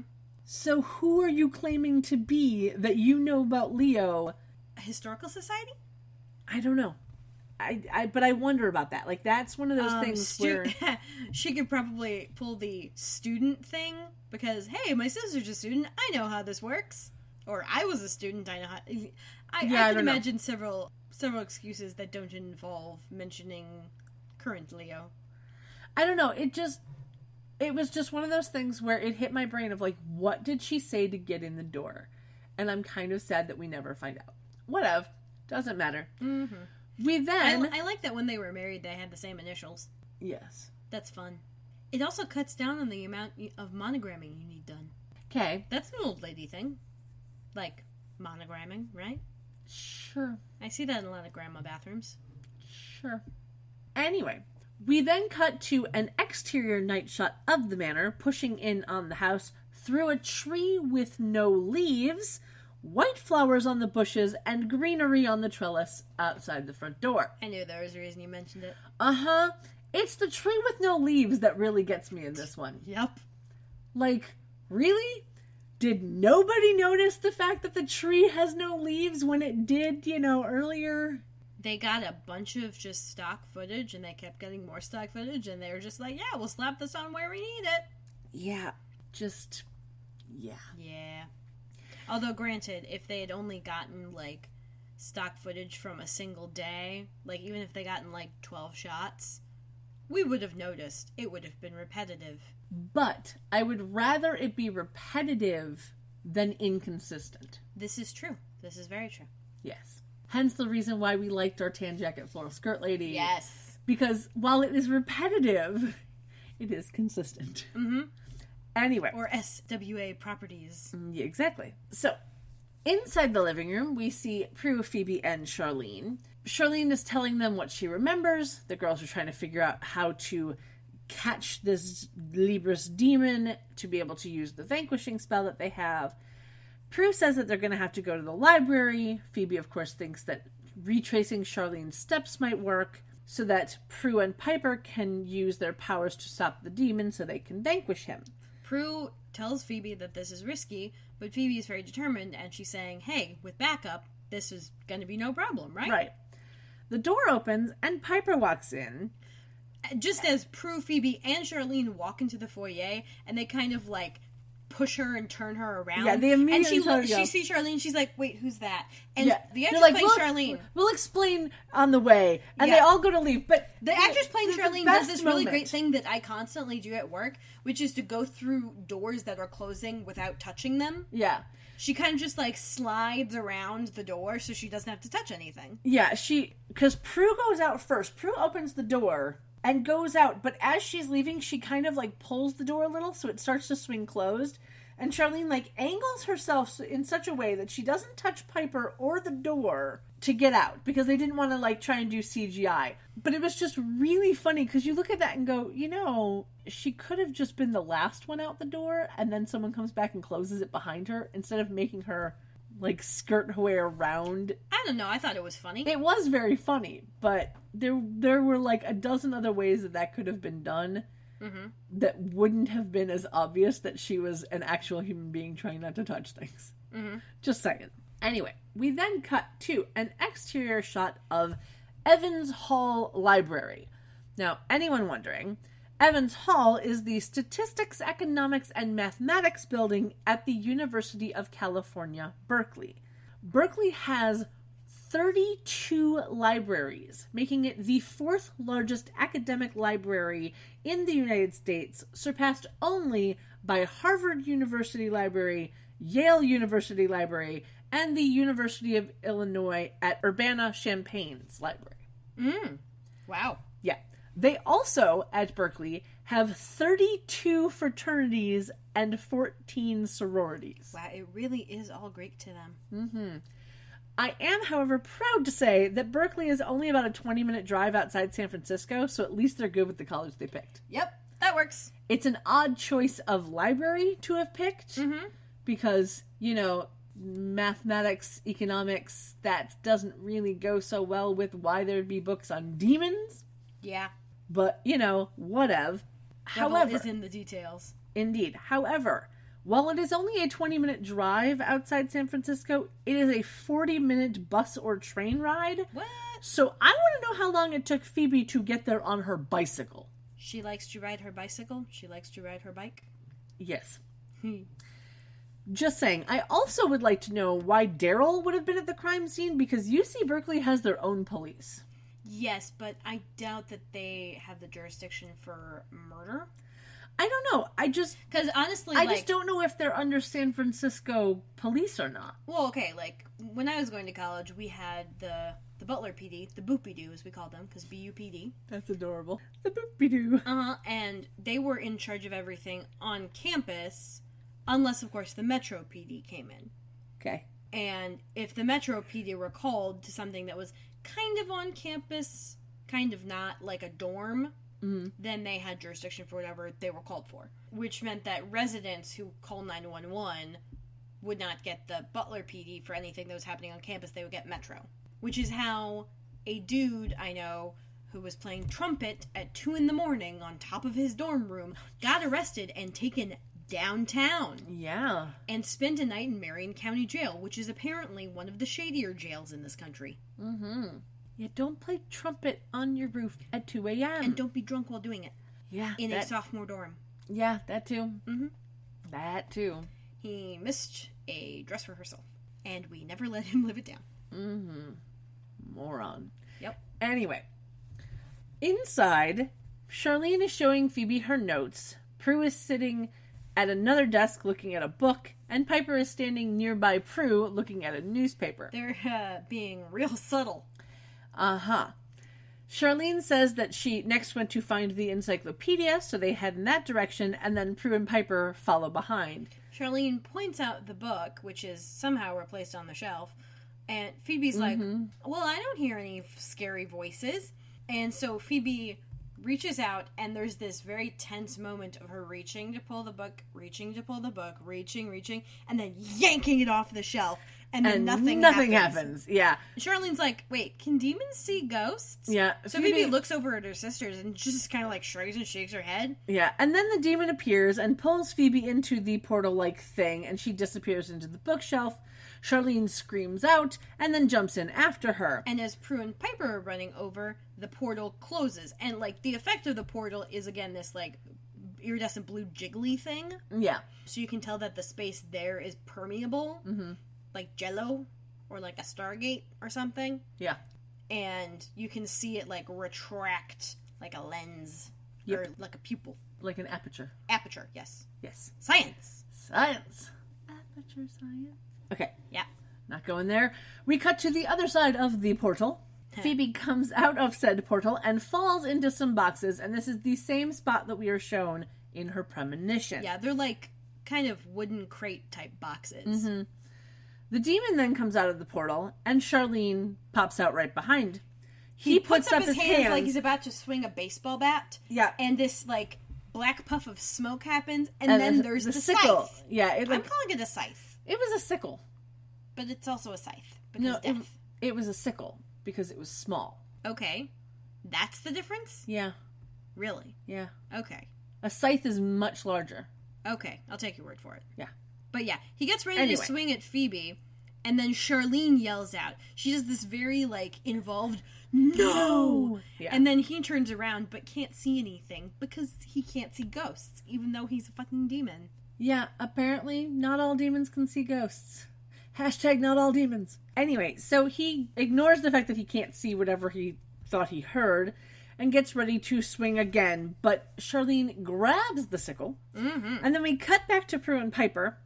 They hear a scream coming from the vent, so they think that the basement is worth a try. Yeah. Piper goes off running to find the stairs, and Prue astral projects. She looks like she's about to fall, but then the astral projection takes over, and she just stands still and drops her head to her chest. Yes. Then we cut back to the basement as Prue's astral form appears, and she says the spell, which is, "Demon, hide your evil face, Libris die and leave no trace." Which is probably one of the cuter spells. Yeah, it's concise, it's succinct. And it's kind of vague. Yeah. So as she gets the first line out, we see the demon try to swing the sickle, but it gets stuck on an electric wire that is there for some a la convenience reason above his head. Yep. Anyway, she finishes the spell.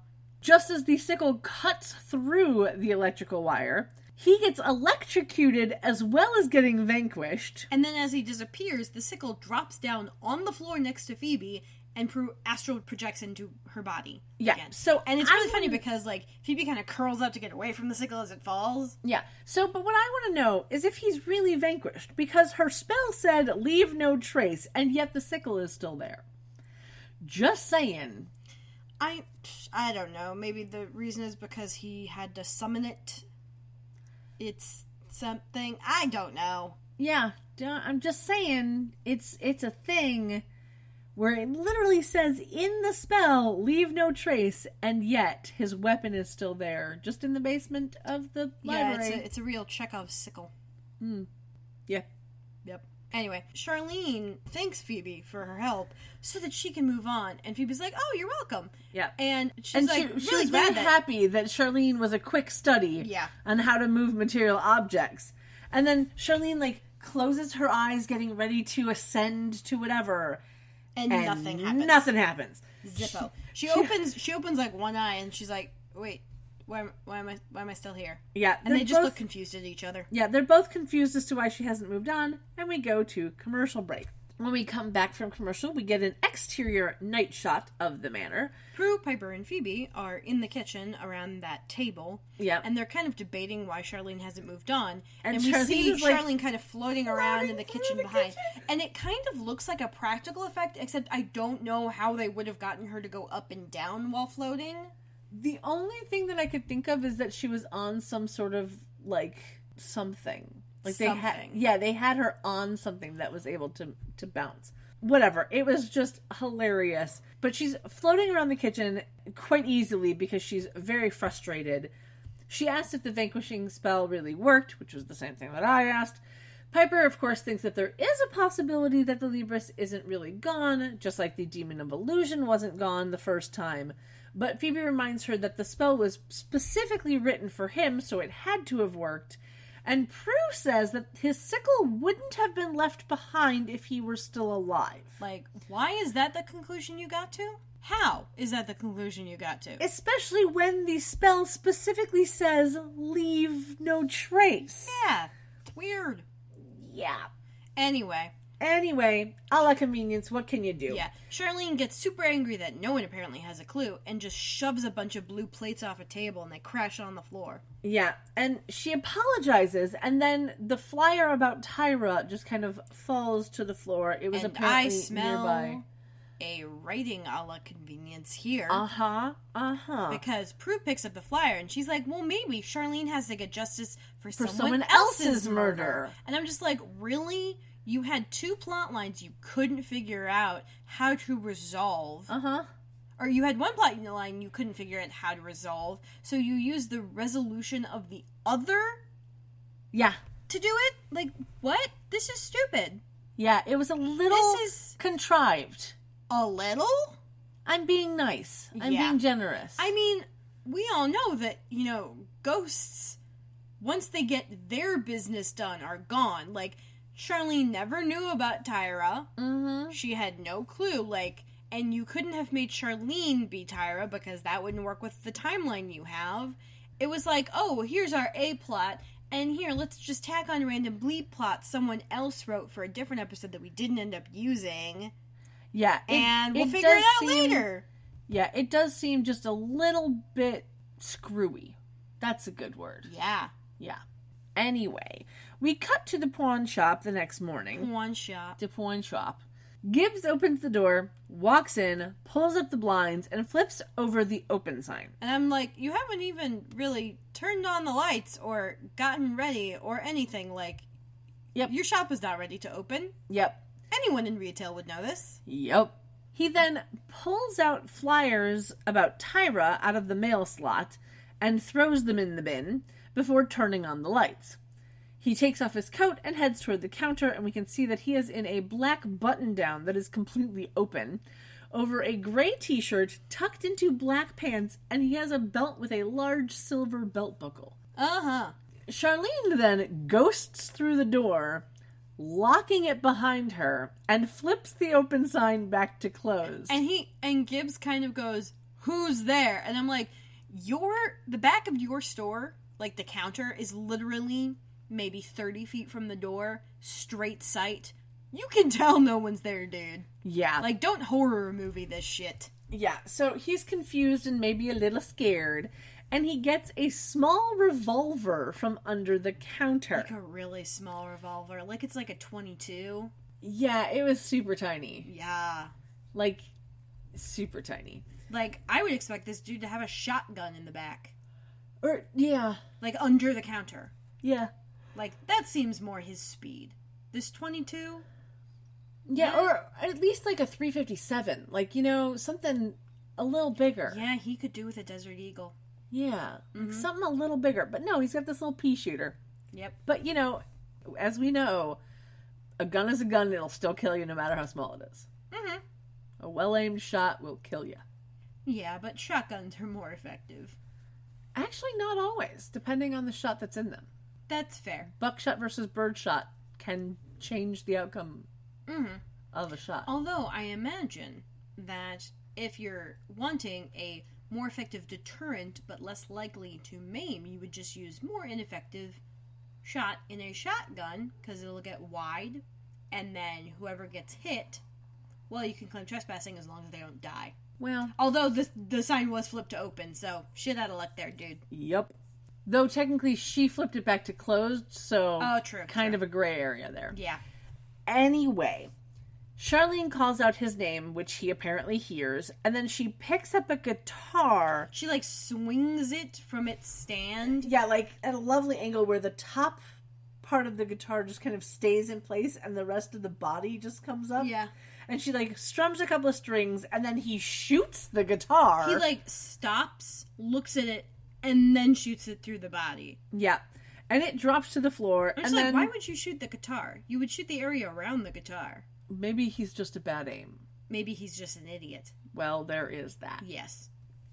She then taunts him a little, and then goes over to a typewriter and types the word Tyra, Tyra, over and over with no spaces.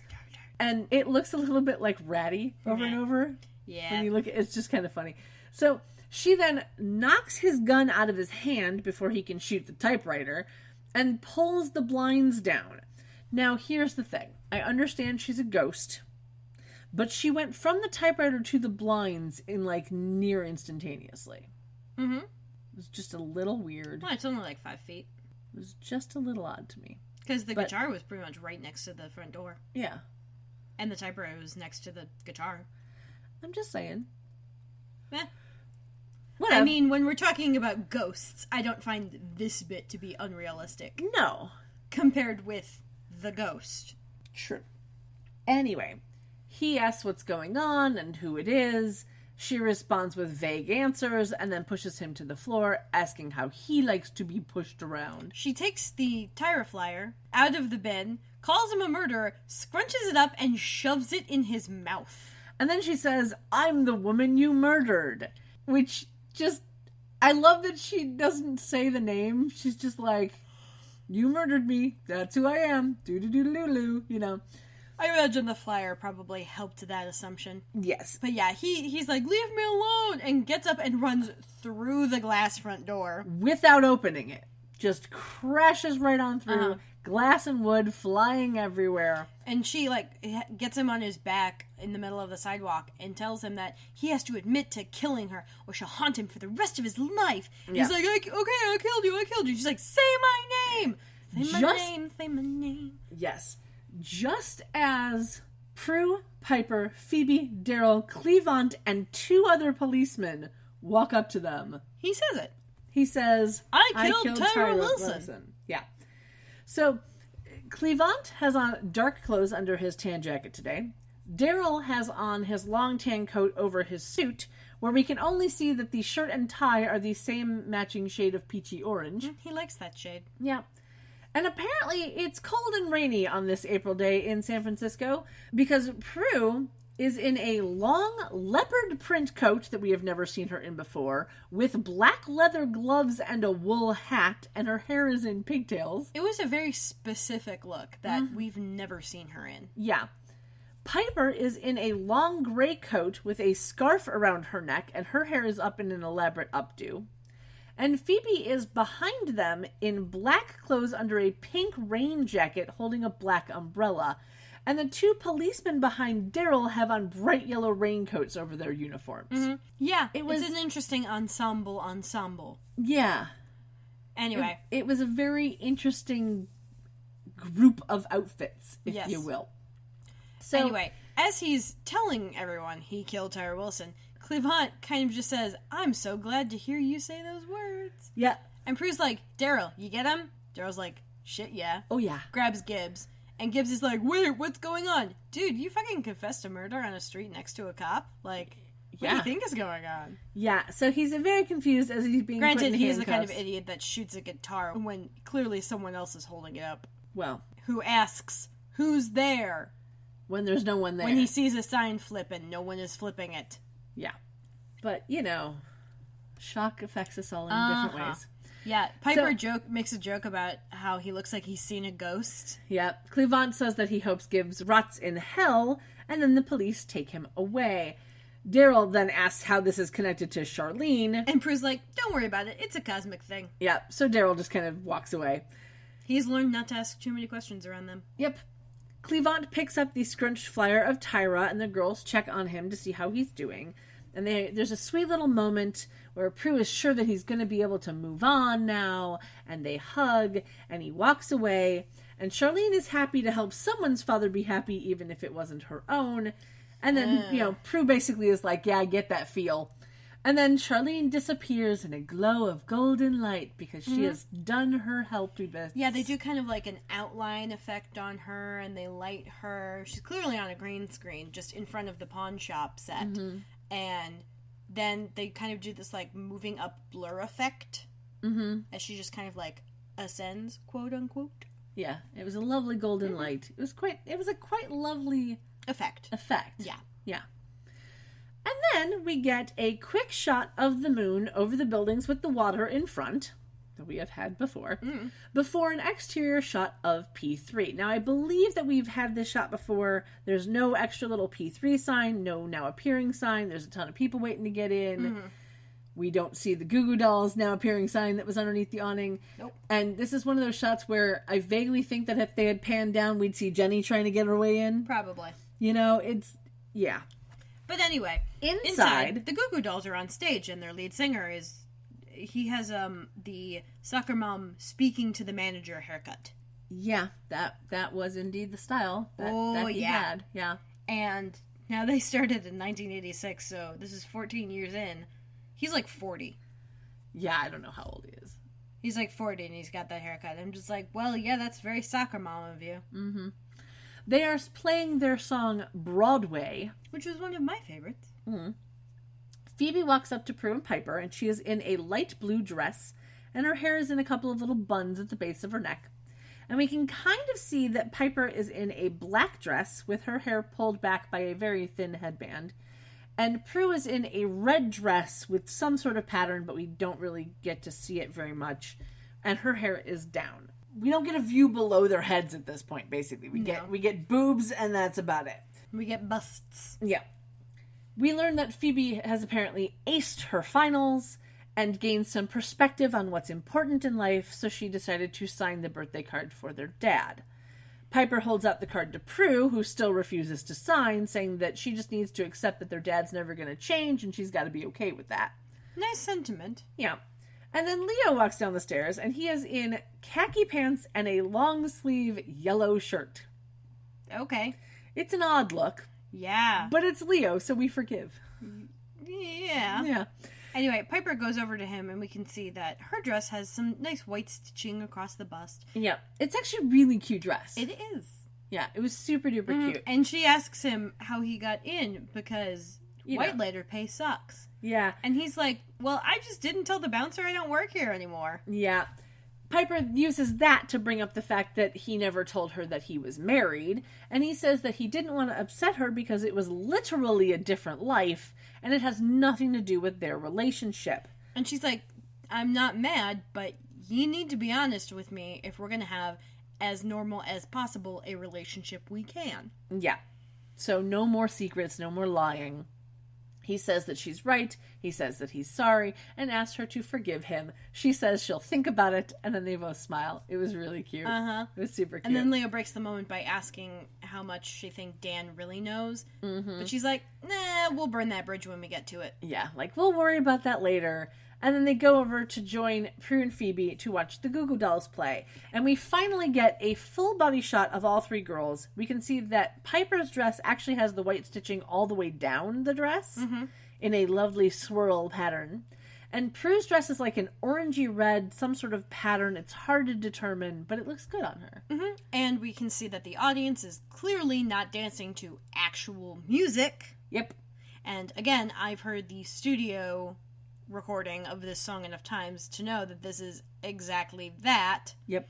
And as good a job as they are doing at, lip syncing along, it was probably playing. Maybe they were actually playing it at the time and they just put the audio over top.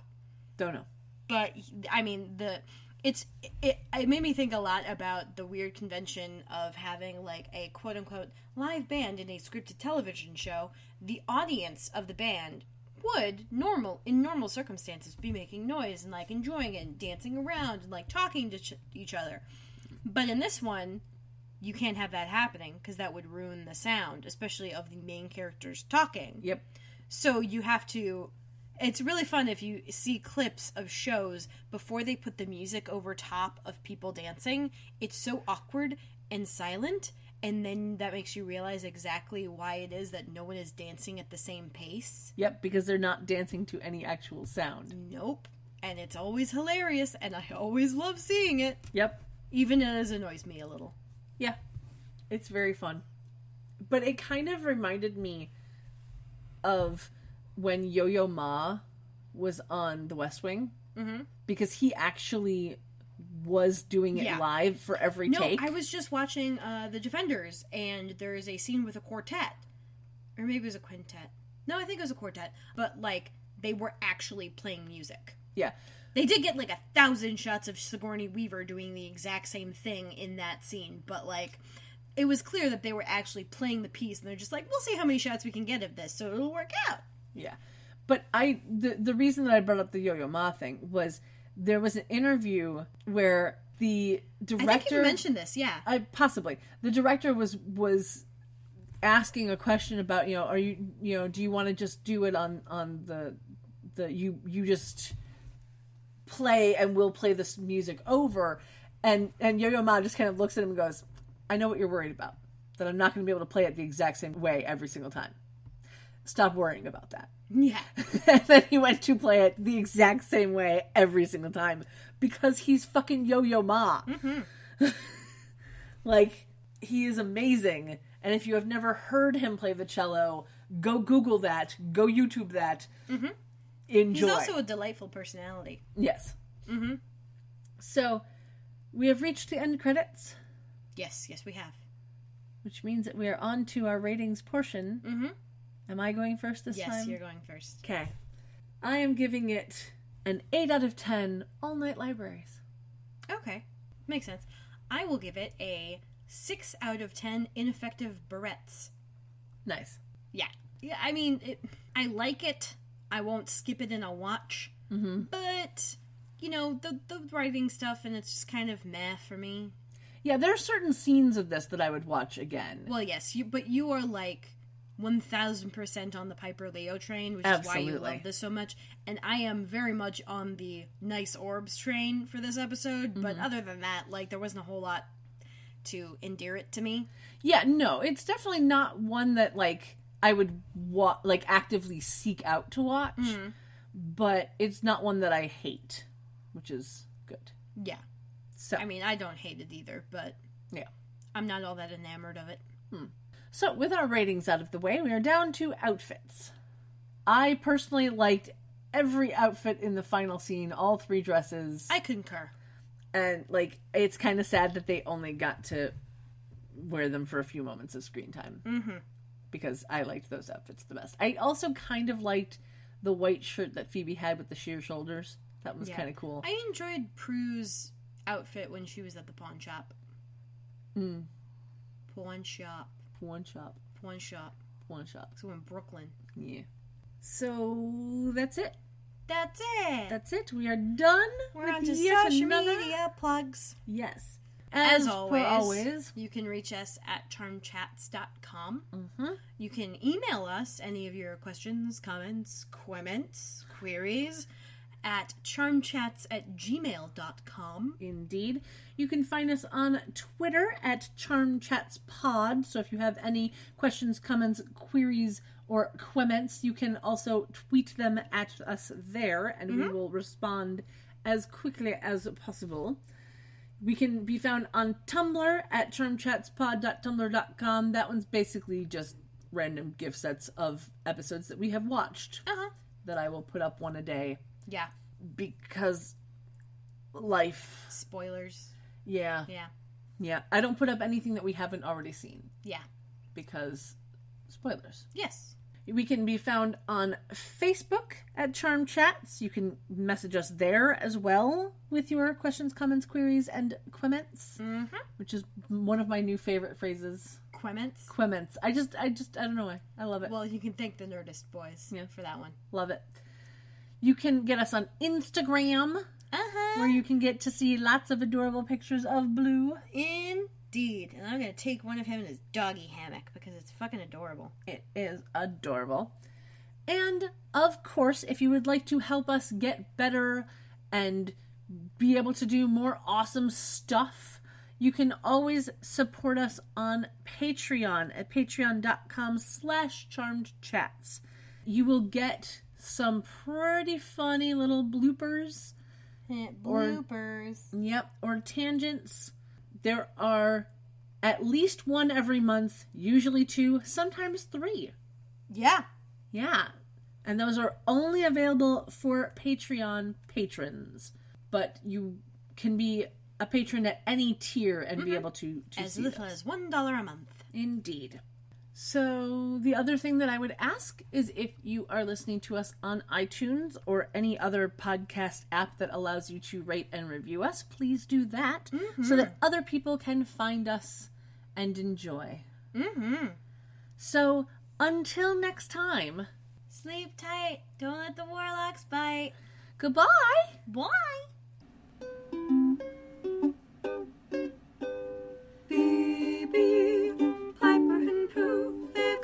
To slay and some potions to brew, so we'll see where it's at. It's sweet with candy.